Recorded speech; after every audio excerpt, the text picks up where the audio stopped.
No, I'm getting pretty quick at putting these turbos on. So anyways, this is off of a 15-liter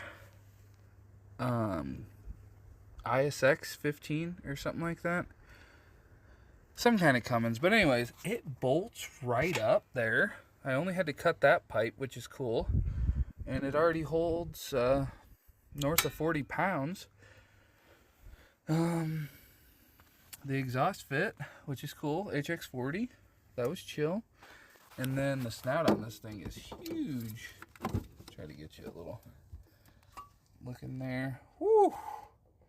But yeah, welded the wastegate shut on her because she wouldn't fit. And who needs those? And we're going to leave the fuel alone for right now so he doesn't kill himself. Because he's never had this much power, baby.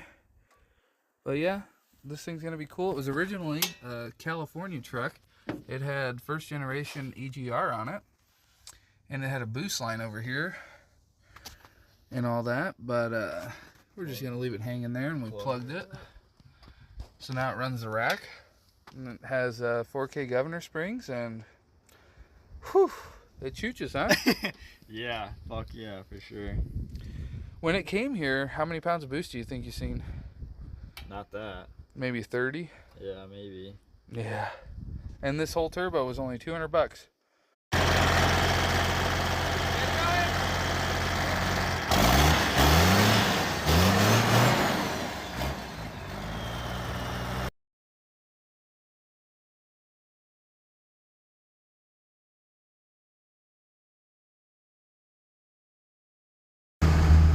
Alright, so we got a minor case of severe death wobbles and almost died a minute ago.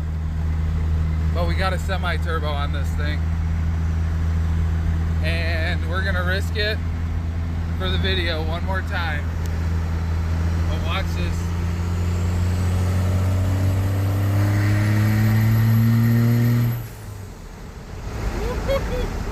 And it wants to make over 40 in 5th gear, but it's too scary with the steering. It is bumpy in here, boys. But dude, it's making 10 pounds just revving it.